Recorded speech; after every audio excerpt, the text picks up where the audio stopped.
Thor Ragnarok, DC Metal and Creamfields. This is Staying In. Stop shaking Dan. But Dan isn't in attendance. He's still on paternity leave. So I've got a plastic miniatures bottle of Bell's whiskey. Yeah. With a sticker on. This is how old did we work this out at? It's about 6 years old now. Yeah, that's 6 years old. So, and it says it's been aged 8 years. Yeah. So it's now like a 14-year-old bottle of whiskey. We've decanted Dan. We've decanted Dan. In 2 years. So it means that we can take Dan's spirit. Pure essence.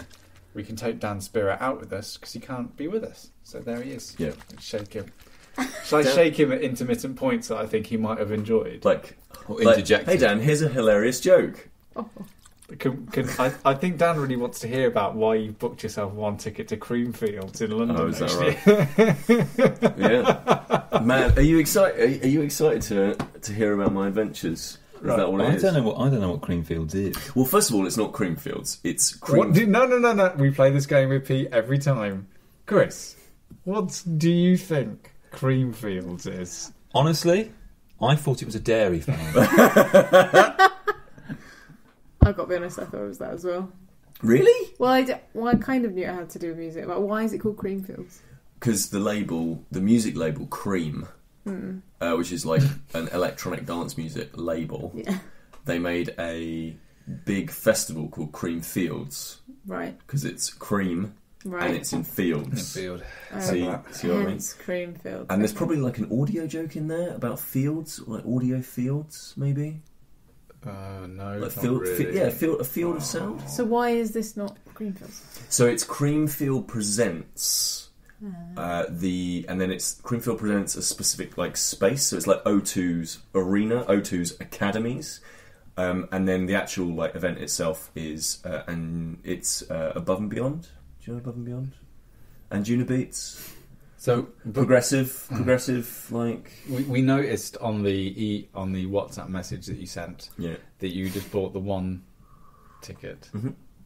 So you're not going out. No, I did ask. You did ask me, but I don't have any idea who they were.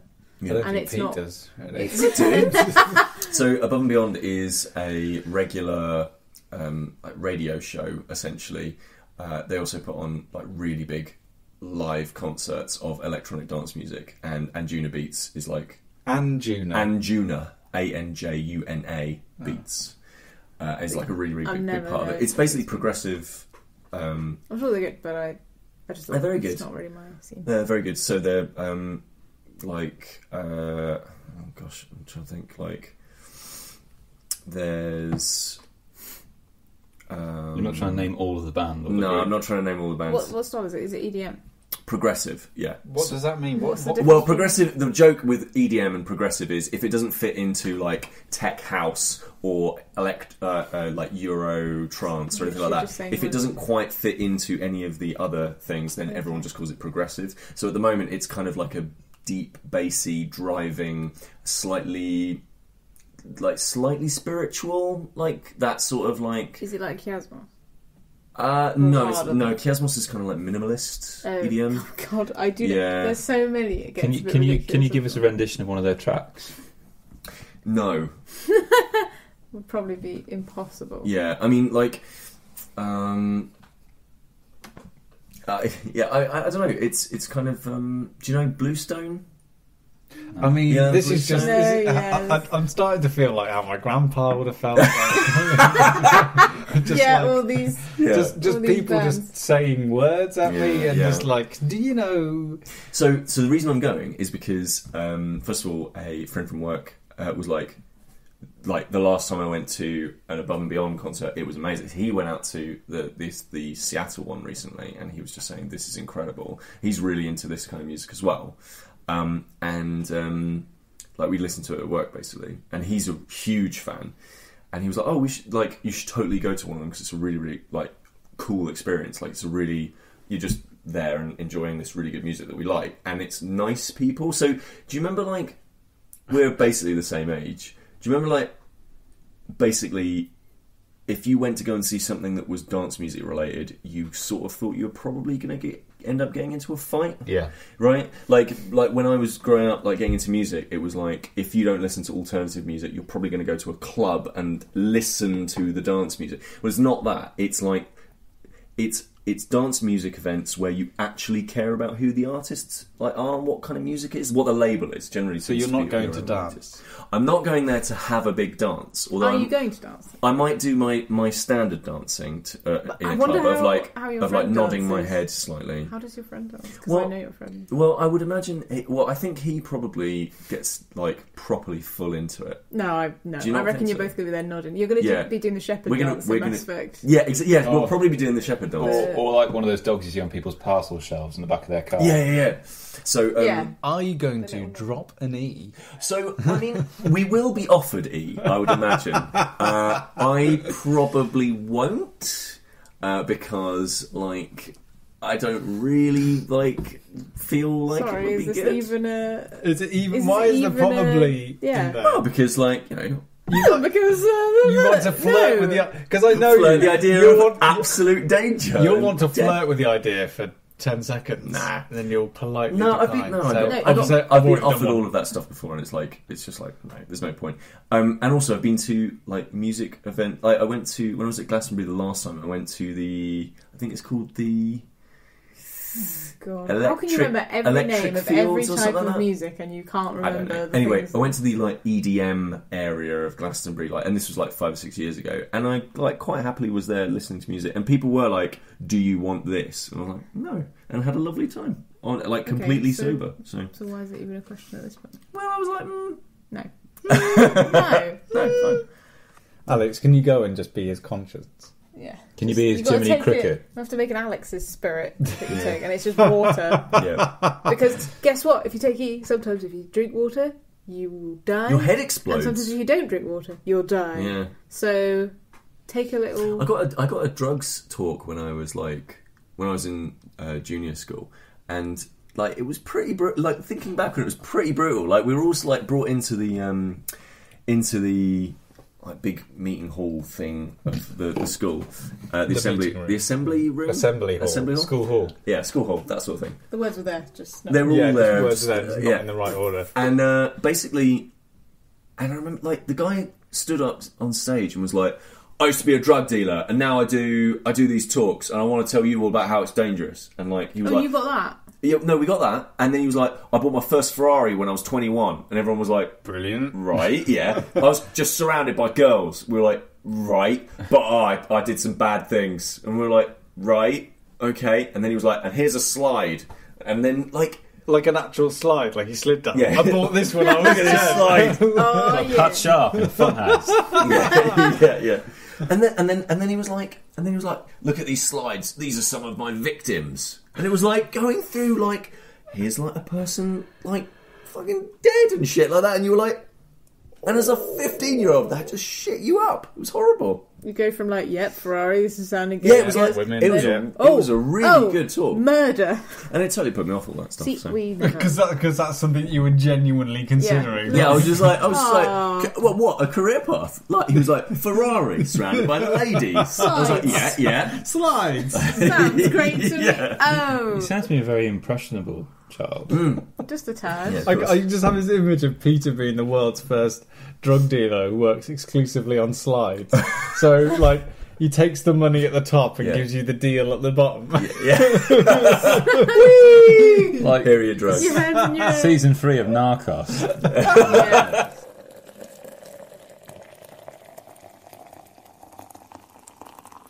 Alex came to stay at mine for just a day. You were doing some stuff for a job. And the next morning, I'd taken good old Popso out for a walk. Yep.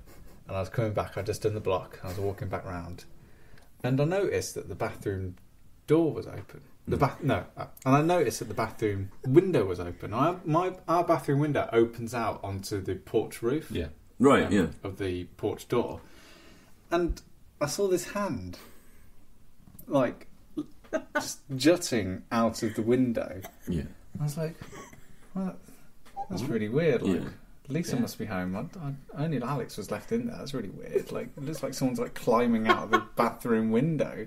And as I got closer, I could just see Alex like on the windowsill, like straining to reach something that had fallen onto the porch roof. And it transpires that Alex, in her altruism, had tried to get rid of a spider that was in our bathroom. That's good. But used the only bit of paper that she had lying around, which was her little pouch that contained her all her train tickets. Which I just fluttered across the roof. So picked up the spider, threw the spider out of the bathroom window. The spider wouldn't let go. It's clinging on with all its 8 legs for dear life. Train tickets ended up like strewn across the porch roof on the floor outside my porch door, and Alex is just like leaning out of the bathroom window. That is amazing. And I heard his voice. I was like, shit, okay, I'll grab anything. And I was shaking it, and the little bastard wouldn't let it go. So I was like, check. All the tickets came out, and I was like, it'll be fine, I'll just grab them before anybody sees. And I hear laughing, and you're there, and I'm there sort of frozen looking at you, like,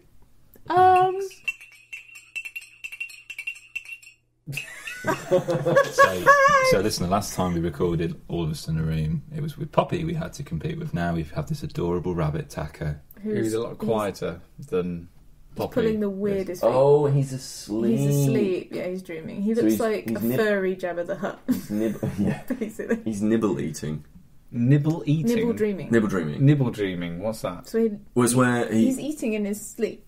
So I think I have that. Yeah. Do you eat the pillows? Do you wake up like... Well, coughing up feathers. We were thinking about this in terms of animals, like what do they dream about? And obviously we'll never know, but their world picture can't really take into account fantasy, right? It can't. It's not possible that he's dreaming about being able to, fly a plane, or like leap higher than a tall building. But you wish he could. Obviously, yeah. Can you imagine Inception inside Taco's head? But all he can dream about is what he experiences, right?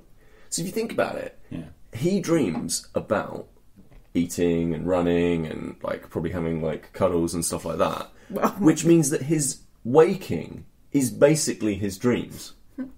Isn't that a nice idea? But I remember you telling me once that you went through a phase where you would dream ahead of your day, and then you'd wake up and live that day. Oh yeah, that was scary, wasn't it?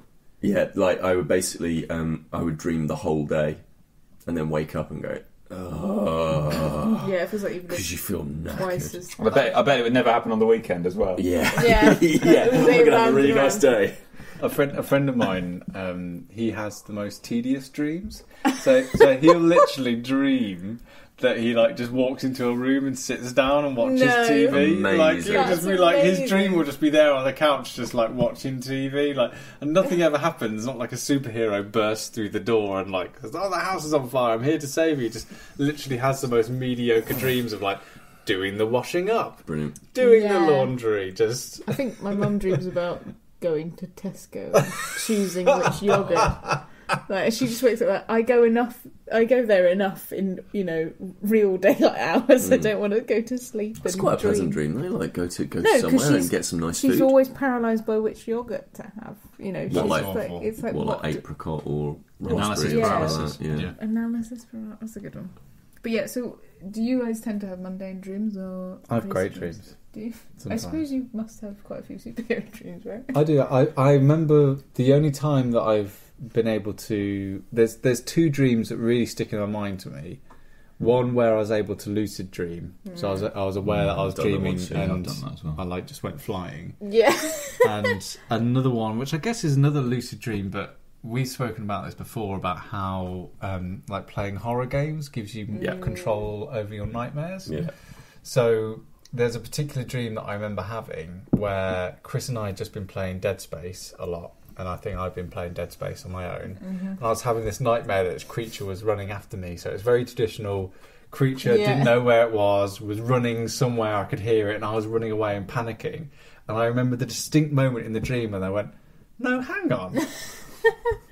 Dream bigger, Sam.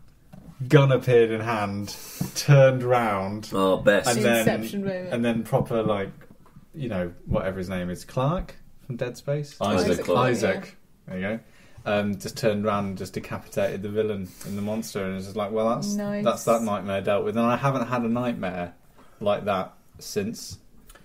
Do you know where Isaac Clarke gets his name from? The only Isaacs I know are Newton and Asimov. So, yeah. Is it Arthur C. Clarke and Isaac? There we go. Yeah. Newton. There we go. Because it's like they both did fiction that had horror elements within space. Isaac Newton did horror element. No, Asimov. Oh right, okay. guys, there's this apple, right? And it falls from the tree, and then it buries in your skull because gravity doesn't stop. It takes over your brain. I used to get sleep paralysis quite a lot, Oh, I hate that. I hate it so much. which is just and it tends to be if I've like moved, because I've like moved around quite a lot in the last sort of 3 or 4 years. So if I was like sleeping in a new place in a new location, I tend to get sleep paralysis. So that's like the opposite of sleepwalking. Yeah, Yeah, it's where the thing that locks you doesn't. the hormones Stop that when keep you paralysed are working, but you've basically woken up. Did you see the Shadow Man? The Shadow Man. So What, the Sleep. early Dreamcast era sleep third-person adventure? paralysis often comes hand in hand with what's called the Shadow Man, and it's something where everybody will hallucinate or has a chance to hallucinate a specifically shadowy figure. When I've had it, I've always had the awareness that someone else is in my room. Yeah, that's. And then yeah. when you try and scream or say something, you can't. Yeah. And it's the most terrifying thing, because you just like, you feel, when I've had it, I felt like there is someone in the room. And I know that I'm experiencing sleep paralysis, and I know that the best way to do it is just try to fall back asleep again. Yeah. But because you think someone's in the room with you, you think that's the worst thing to do, because you just want to wake up. But to wake up, you need to fall back asleep again. See, mine. I've never had the presence thing. I've had it happen a couple of times, but no one's ever been in the room with me. It's just me trying to wake myself up. So like I start with like wiggling my little finger and tapping, and that's how I get myself out of it. But a lot of people who get very deep into it or have it a lot, it's just this bizarre thing of course it's become this horror trope of like some people think it's a genuine real Shadow Man that comes through, but it's just our brains tend to, if we're locked, think there's somebody in the room with you, that there's danger, and you can't see really properly because you're obviously still dreaming. So the shadowy figure. Because I used to think it was someone that came and sat on your chest. That was it, yeah. That Lots was of holding paintings you of down. that, yeah. Yeah. And lots of people do feel that. They feel that there's someone sat on their chest. Have you ever had the dream within a dream? Yeah. Yes. I've had that before. That's, Mine oh my was gosh. so weird. I had a bonkers dream that I knew was a dream. Yeah. And I woke up like, whew, that was fucking weird. I looked out my window. Everything was perfect. As in, my room was perfect. It was daylight. I looked outside, and there were giant robots walking through the Russian. I was like, "What the?" I woke up again, like, how many times am I going to do? I remember, you probably know this because I noticed you've got the interpretation of dreams on your shelf. I may be paraphrasing this very loosely, but Freud talks about an example about how there was one patient who vividly recalls a dream where they were being guillotined in the French Revolution.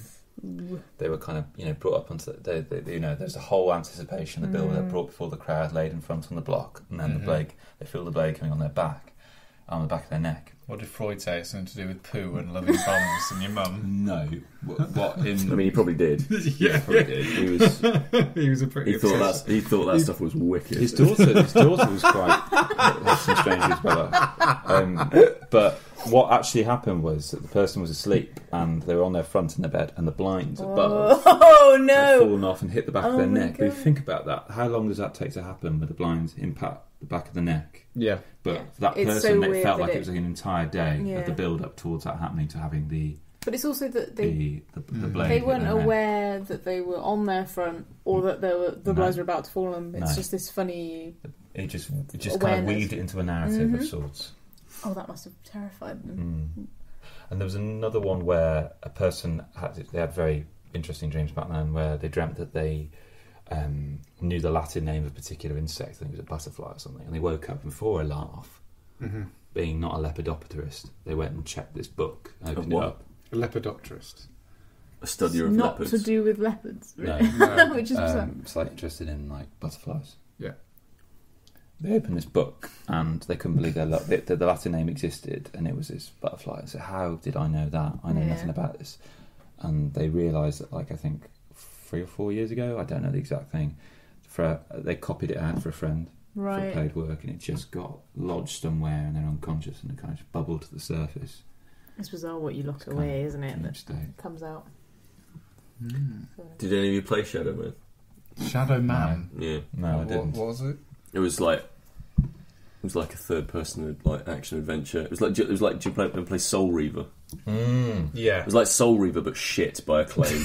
It was awful. Shadow Man. And there was a second one as well called Shadow Man Second Coming, and it was on PS2. Soul Reaver's one of those games like Medieval that everyone goes, "Oh, did you not play it back in the day?" And you go, "Oh, no. they should remake that." Oh, you're wicked! And you're like, "No." I went back and tried to play Soul Reaver maybe a year and a half ago, and it's garbage. Like, games have come on so much further than, like, especially like third person action adventures. What wasn't the hook of Soul Reaver? If you died, you just ended up on basically the opposite side of the... Yeah. A bit like Stranger Things, you ended up on the upside down and then you just had to make yourself back. Yeah, it was like there was no death per se. It was that you could also use it to solve puzzles. So like death was a puzzle solving mechanic. It was pretty clever. It was really clever, in fact. But it's crap in the way that, and you'll probably disagree with me, but it's crap in the way that the original Tomb Raider games are now crap. Like, you go back and play those first 5 games, and they are so stiff. Mm-hmm. Like, if you like that kind of game, that's fine. But they are not fun, like, run around, do adventuring in caves. But is that only because you know what not stiff feels like now? Yeah, absolutely. Yeah, no. Weird. For want of a better turn of phrase. Well, just because, like, at the time, it blew people's minds. Oh, no, yeah, all of that stuff was incredible. Tomb Raider, Soul Reaver, all of this... I mean, I'm not going to get down, but Tomb Raider, it was the level design was different. Tomb Raider, the original Tomb Raider, you were in the puzzle, whereas now you're kind of outside the puzzles, looking in them. Yeah. It's kind of like they're portioned off into these different. Yeah, no, I get all of that. What I'm saying is like, those games were, okay, go up to the edge, okay, now take 2 very deliberate steps backwards, now hold forward and run, and then hold, and then make sure that the animation priority works, and then you jump. And but like, does that make it a bad game, or is it just that that's what they had to do? Those were the limitations, and that's fine. It's just that it doesn't feel as satisfying or enjoyable or as easy to play. It isn't as there is more of a abstraction between what you want to do and doing it. Yeah. That's what modern games have solved. It's I want to go over there, I point forward, and I walk over there. But does that make the first one shit? Is what I'm asking. Like, in hindsight, if you've never played those games, it is very difficult to go back and enjoy them with a fresh pair of eyes, because they are. Because we are spoiled now with Nathan Drake will just automatically just hop over a small obstacle or anything like that. Whereas in the early Tomb Raider games, like, a small obstacle in front of you was like you had to sort of think about it, like and how you were going to move around it and so forth. And like the gunplay is awful and stuff like that. And Soul Reaver basically falls into the same kind of category. There's also some weird movement control stuff as well. I think I would argue in terms of, I know exactly what you mean, but in terms of like that relating it to Tomb Raider, everyone's heard of Tomb Raider. Not everyone's heard of it, so I'm not sure it can be put in like quite the same. But that's because but that's a sort of slightly different thing. It's like Lara Croft became an icon. She was there at the right time and was the right image for the right time with games like the games growing up. But Soul Reaver was like a hit. It was like a critical hit, and I think it reached platinum status with PlayStation as well. Yeah.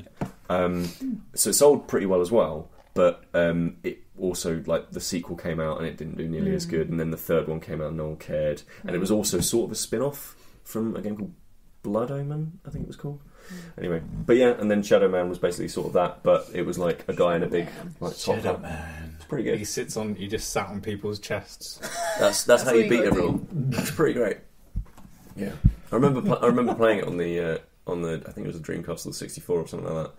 I remember a bit where you pull out someone's beating heart And I distinctly remember being a 14-year-old boy going, "Cool!" Oh my god! Really? Yeah. And then very quickly was like, "Oh no, this isn't a very good This game." isn't good. Yeah. Because there's been the Crash Bandicoot HD thing, which I've not played. I don't know anything about whether it's been good or not or anything like that. But It was reviewed. I think it did really, really well. Okay, cool.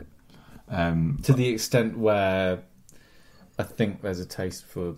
That's what I want. Ah. I'd love the original Spyro to come back That'd be so great. because I adore that I game. love Spyro. I think Insomniac are very, very busy at the moment. I Yeah. think They're quite a little bit busy. I think the thing with Crash Bandicoot is that you've got a company in Activision who have a lot of resources to throw at that kind of thing and a lot of money to take a risk on it. Yeah. I think if that license was still with Sony, I doubt it would have happened. Yeah. So it's kind of like whether Insomniac would be happy for someone else to do it, and Yeah. When you've got like really big old school Sony IPs that still haven't been exploited since like Medieval is the classic. Like that is a Sony property. And like there is no God of War at the moment. Like it hasn't been one in years. God of War Hasn't been a proper God of War in years. There's another one coming out soon. I know there's another one coming out soon, but it's been a big gap. Yeah, Mostly because the last one was kind of boring. it was alright. That's fine. But things like that, Onimusha, like these like classic old school franchises that did really, really well at the time, and then just kind of languished and did nothing. Ridge Racer. Do you remember Siphon Filter? Yes. Did you? Oh my gosh, though, Siphon Filter was great to begin with, What was and the then name of the they really protagonist? messed it What right was the up. name of the... Oh, I don't know. Johnny Shooterman. Johnny Shooterman. That's an yeah. XCOM name for you, Sam. Yeah, that's I don't know, but that needs some researching. So bear with me. I know I've heard that one. Siphon Filter was like Metal Gear Solid and Siphon Filter came out roughly the same time, and Siphon Filter was much more of an action-based spy game where you ran around, shot things with third-person shooting. Like this was a time when third-person shooting on consoles was pretty naff, and that was quite good. And then Metal Gear Solid was the thoughtful, stealthy, the one that you actually wanted to play. And Siphon Filter 1 and 2 were okay. Yeah. And then they did a third and it wasn't so good. And I think they did a fourth game on PS2. And then everyone was like, why are you still making these? But like SOCOM. Oh, There yeah. was SOCOM. And then there was a PS3 game of SOCOM. Yeah, but it's online only, wasn't it? No. Was it? No. it There was a multiplayer, single player, right? and there was a single player and a multiplayer component. And the single player was some of the worst storytelling. Like, just so dire. So I was looking at the name of this person. Gabriel Logan. It was, Gabriel. Look So- on your face. Sorry, I just just shoved Chris's phone away from the mic because it's causing Sorry. anxiety. When I was doing exactly the same I thing. didn't know you actually... Oh, you look... I thought you were admitting defeat. No, I'd looked, Yeah. remembered it Yeah. How in my long have you been mind, podcasting? No. and then I put the In phone your away. years. isn't it? Nearly 10 years. Then I put the phone away to stop causing interference with the microphone. Exactly. All right. And now I can say with authority, Here we go. Gabriel Logan. Gabriel Logan of Siphon Filter. Down happy.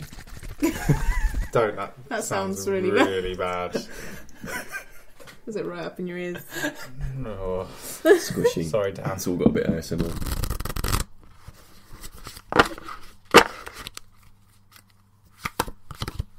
So what I saw the other day? What do you say? I Gabriel saw- Logan. I saw Thor Ragnarok. Thor or Four? I can't... You saw 4 Ragnaroks. Never's my inability to pronounce T's and H's been more cruelly exposed. So, That's a lot of Ragnaroks. so okay. this is the 17th Marvel film and the third Thor film. Oh, gee, that's so hard for me to say. Thor film. Third and fourth. So this is the third Thor film. Yeah. And it's sort of loosely based on a Hulk graphic novel. A bit, yeah. So, because Universal own the rights to Hulk, Marvel is not allowed to do a standalone Hulk film.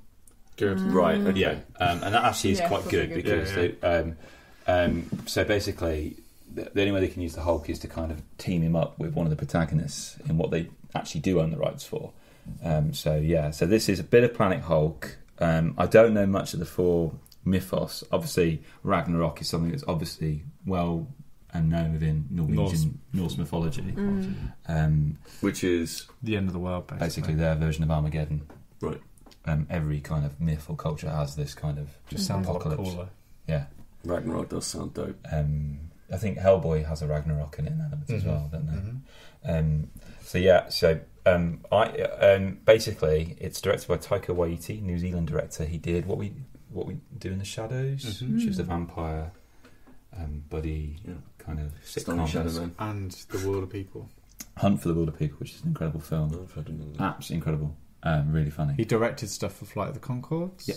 And he did Really? Eagle and Shark, or Eagle versus Shark, he did with Jermaine Clements, which is an independent Kiwi film. You know that right at the start of all of this, when you were saying you feel like a granddad. Oh, I know what I'm doing on purpose, Pete. Yeah. Yeah, now you know how we. Basically, the premise I know is, and Eagle you've probably as seen this in the trailer, so I'm not gonna spoil anything. It's But basically Thor. here we Thor. Go Yeah. on. The end of the world. Yeah, discuss.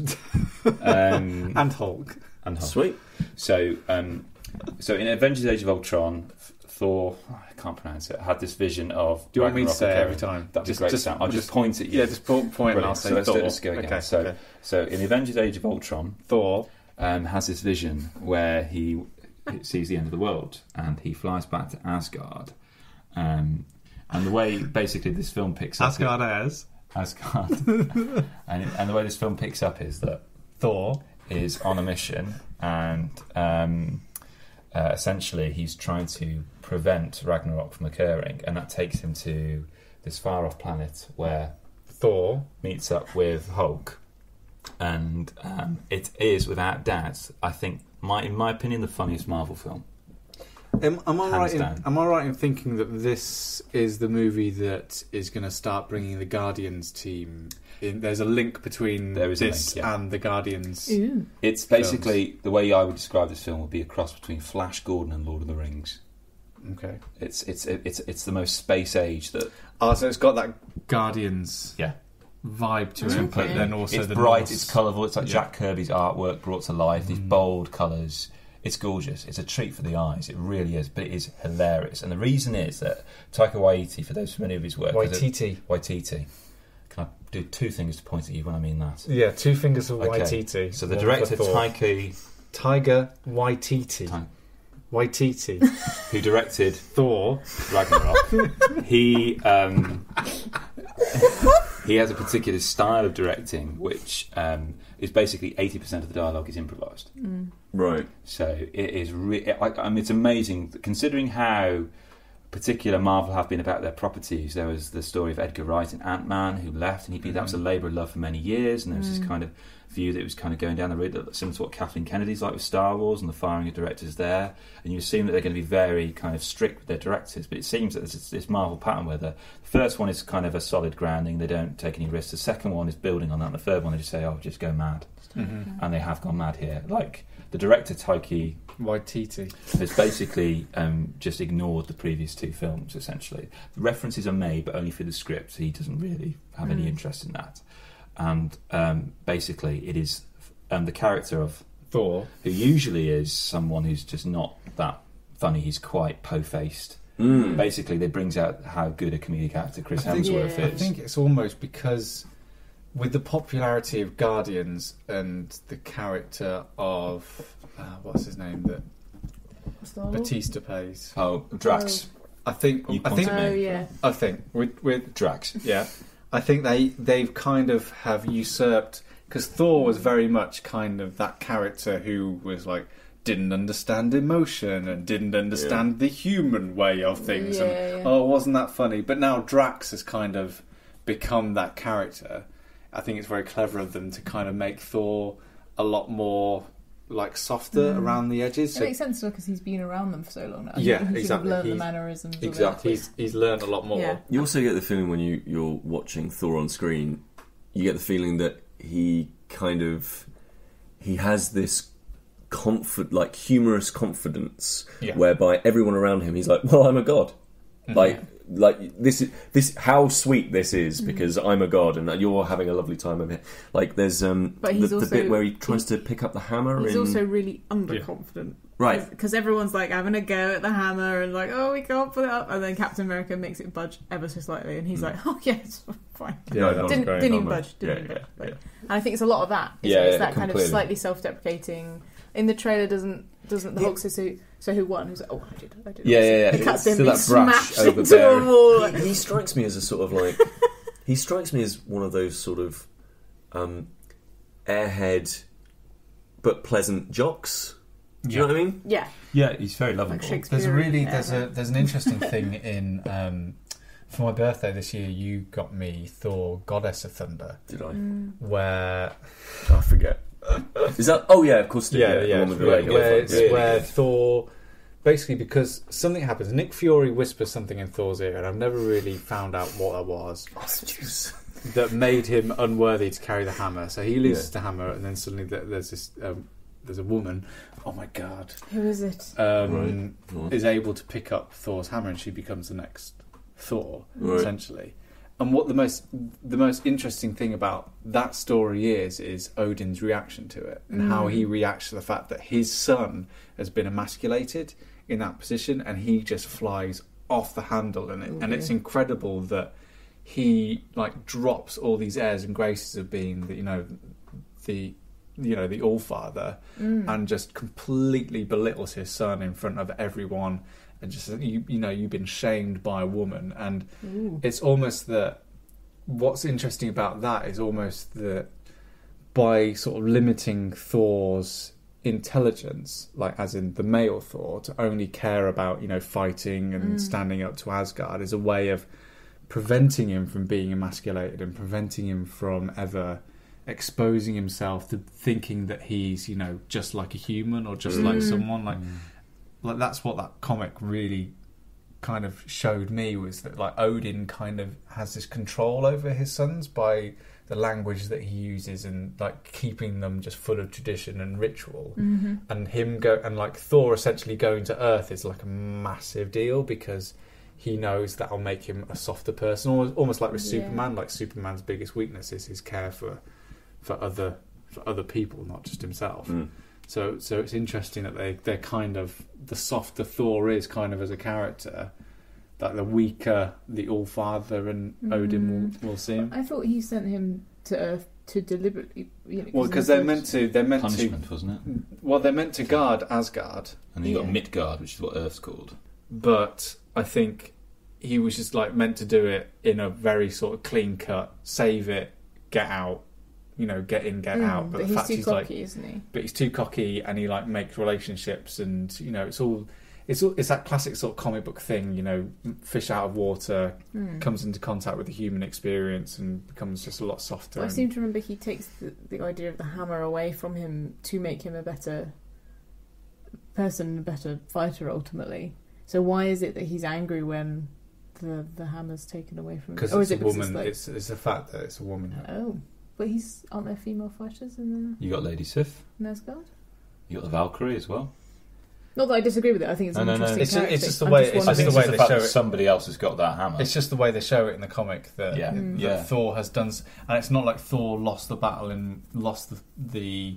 He doesn't lose the hammer to the woman in battle. He just loses the hammer because he becomes unworthy, which is almost a bigger failure than if he was to lose in battle to someone who was stronger, like.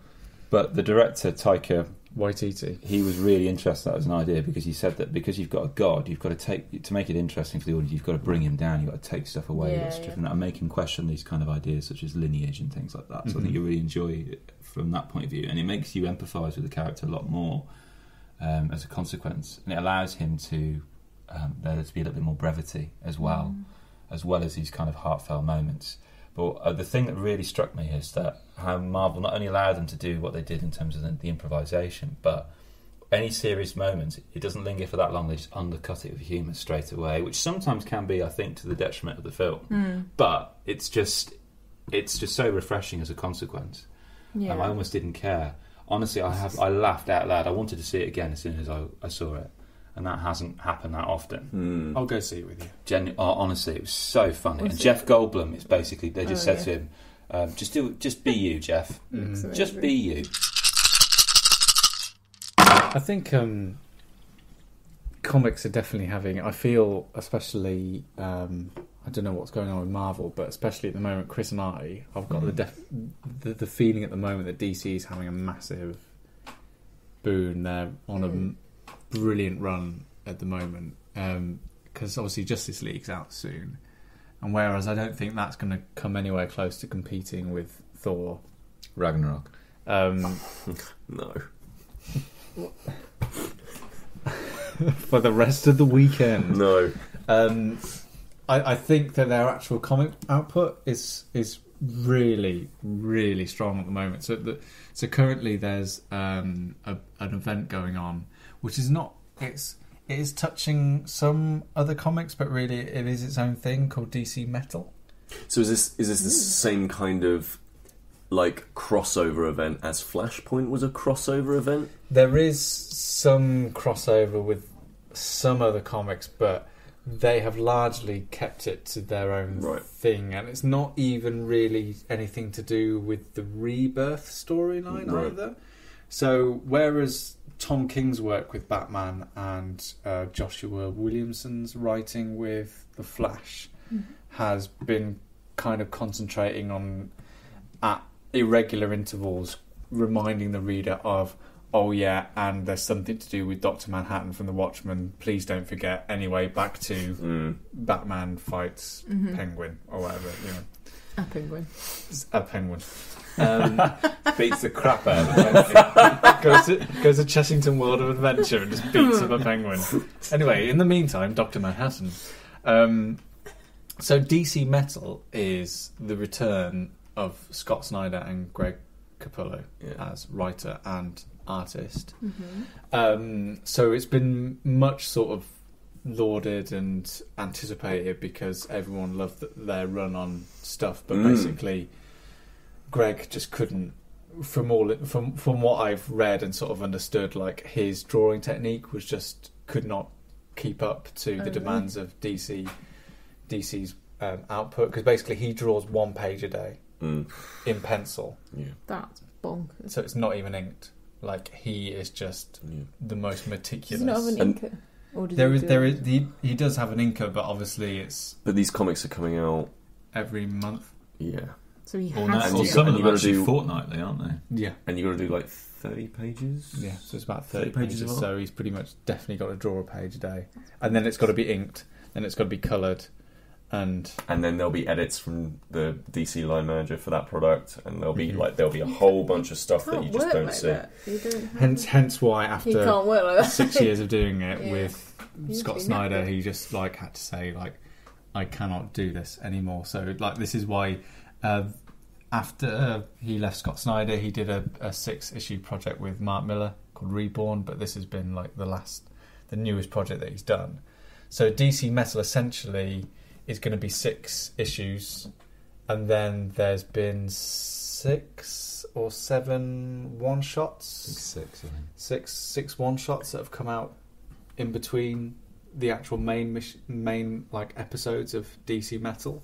And essentially this story is Scott Snyder almost like tying a bow around everything that he set up in his Batman universe, which is why it's so clever. Like, it goes all the way back to Court of Owls. That's cool. Which was his first thing that he did back in 2006. And essentially what the story is they discover that there is a dark DC multiverse. Right. So in one of the scenes of DC Metal, they actually have on the table a picture of Grant Morrison. Oh, right, yeah, Grant Morrison. So you know Grant Morrison's depiction of, obviously he didn't draw it, but Grant Morrison's depiction of the multiverse, that big circle with Earth Zero in the middle and then all the other Earths. Yeah. Basically, in one of the panels of the comic book, that character just literally turns that over. And it's black on the other side. Like in and says- Stranger Things when they Whoa. flip over the board. That's cool. Yeah, and they say, like, this is the dark multiverse. And so what they've discovered is, as well as Earth 0, Earth 1, Earth 2, there's an Earth 0, which is prime, and there's Earth -1, Earth -2, Earth -3, Right, Earth okay. -4. And essentially, somehow, and it's all to do with metal. Yeah. So, this is where it gets very DC. Now, what kind of metal? so glad you're do doing we this mean the now. material metal? Yeah, so there's Not four the different music metals. metal. So there's 4 different metals. Yeah, even though there is a scene actually, Batman has a dream. Superman has a dream sequence where he's playing metal in the garden with Batman, and then Awesome. typical Scott Snyder, halfway through playing the scene, a big demon comes out of someone's mouth Right. and like reaches right out and then kills Superman. Cool. Who he's dreaming about. Anyway, essentially, what happened is that during Final Crisis, Batman was hit by one of Darkseid's Omega rays, and he was sent back in time to the Neanderthal period. Right. Okay. And during that time, he met someone called Barbatos or Barbatos, Barbados? But not Barbados, yeah. but not Barbados. Barbados. Barbatos, I think his name is. And Barbatos saw Batman then in the the early start of the world, and decided that Batman is the man to lead his tribe of bat people, bat creations. This is all that we know at the moment at the start of DC Metal.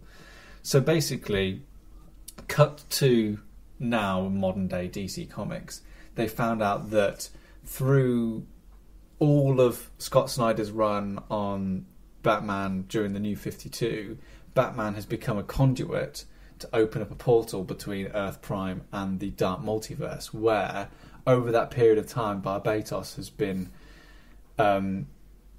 basically building an army to use Batman as a conduit to put them through the Earth Prime and then take over the multiverse. So the interesting thing is that the multiverse is essentially Barbatos's and Batman's creation. So each failure and each fear that Batman has created a world in the Dark Multiverse. So Bat People is that from his own mind?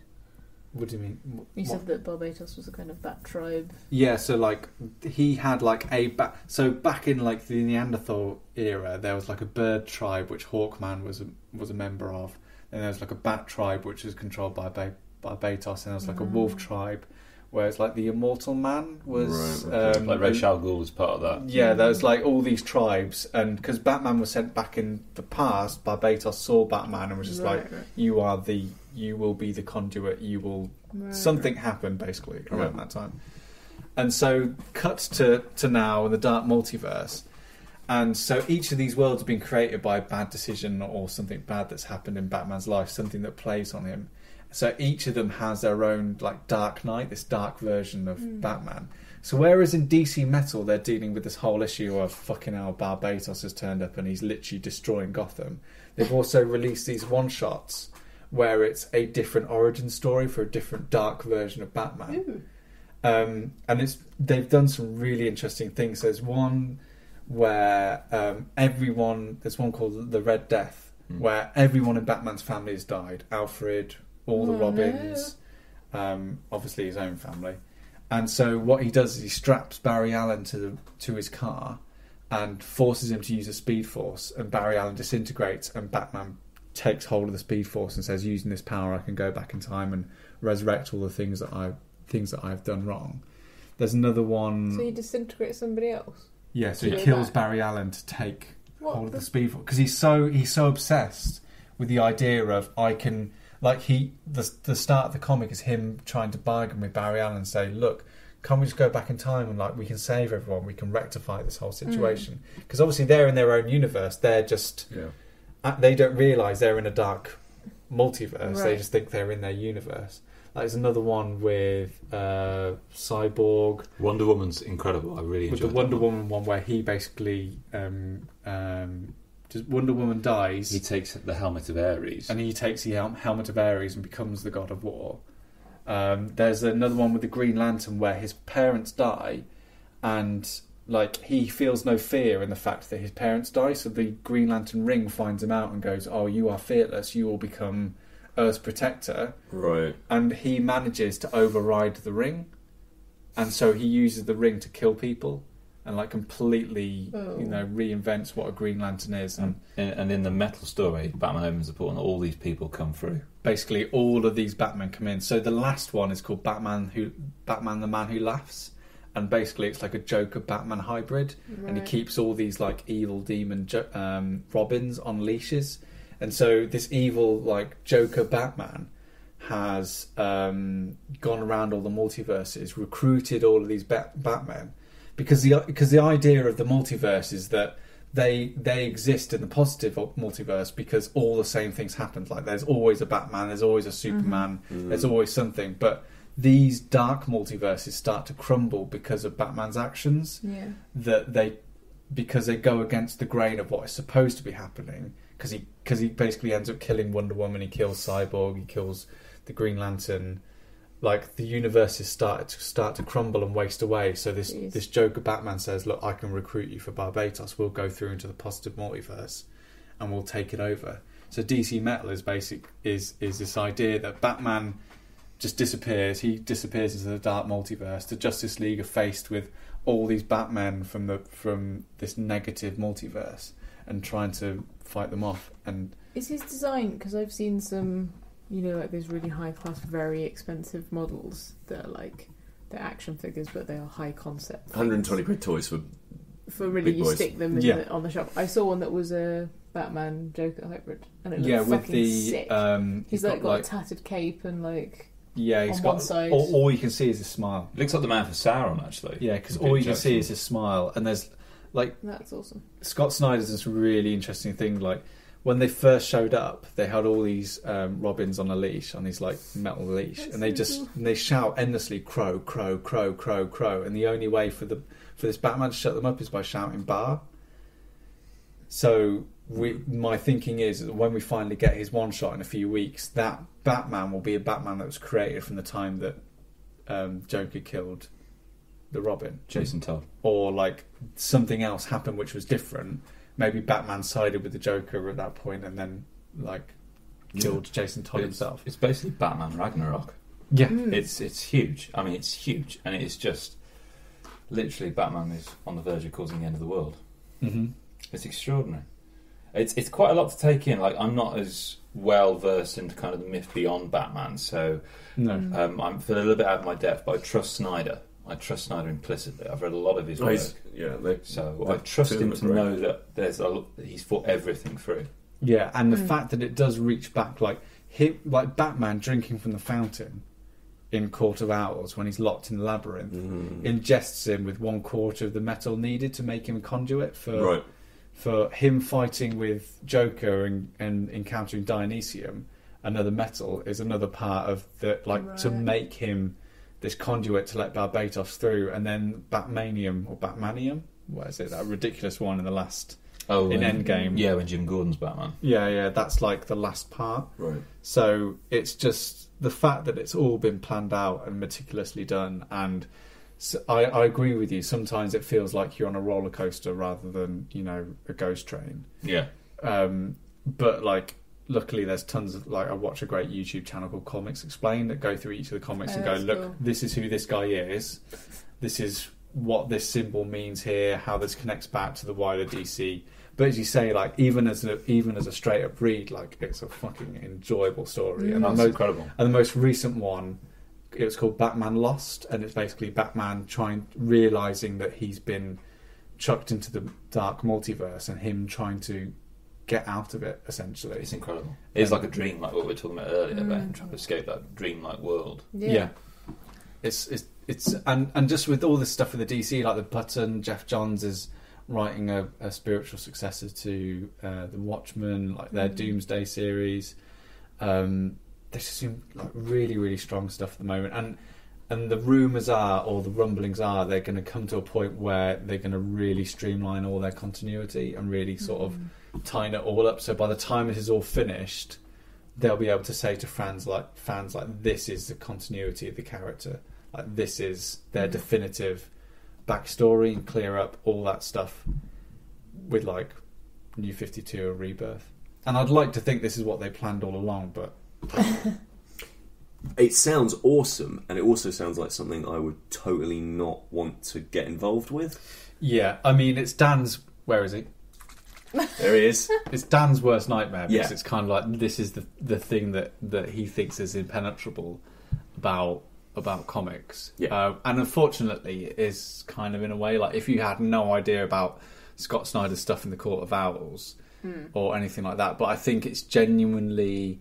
Because DC have allowed it, and I think because it always seems to have been in the plan right from the start, like, as people who have read all of Scott's and Greg's stuff from the start to now, it really does feel like a completion of that. That's cool.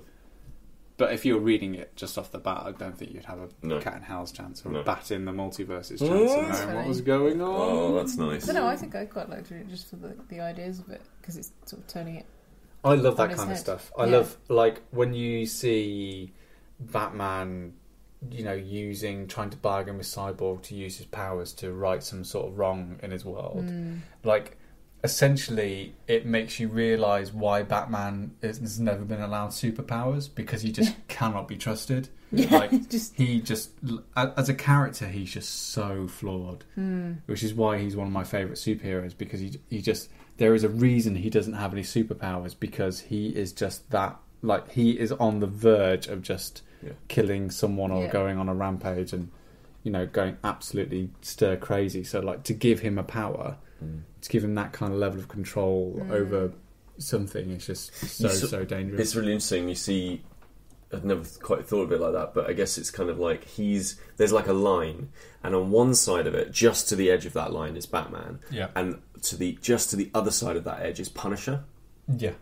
You know, it's Well, I think he's more on the side of Punisher than you think, actually, because he's always been a vigilante. He is taking the law into his own hands, but things like killing somebody else just to go back and save other people is the weird kind of But logic. Batman doesn't kill. Batman doesn't kill. Well, Batman doesn't use he guns. uses but thingy till he disintegrates. But without powers, he doesn't kill.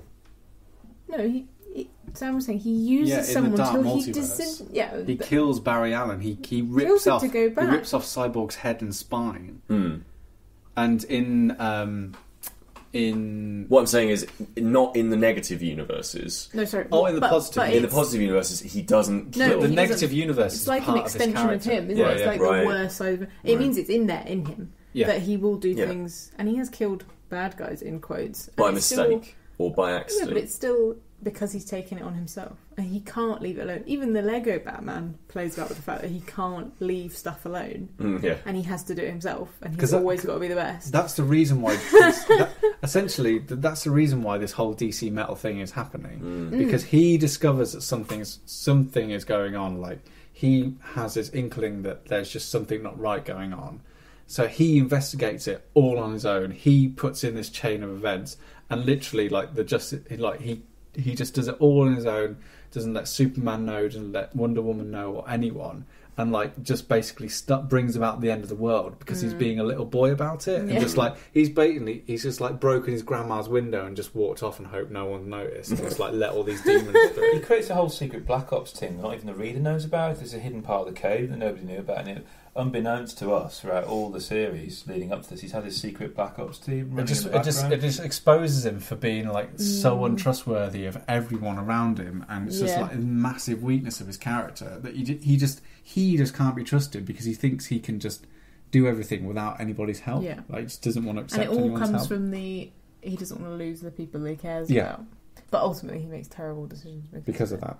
Yeah. But I always like things where they take these characters on weird tangents. So Deadpool does a similar thing where Deadpool basically like tries to destroy everything, and he sort of comes out of he goes into old books and like Moby I've Dick heard and stuff, about that. and kills the whale and kills all the people there, and goes into another story, goes into like Thor times, killed everyone there, and then by the end he's sort of saying, "Don't you understand? We're all just comic book characters. Like it means nothing. I'm saving you all." Yeah. And he destroys the world. I think it is Deadpool destroys the world or something like that, which is quite interesting. Ragnarok seems to be a theme of this particular recording. Yeah.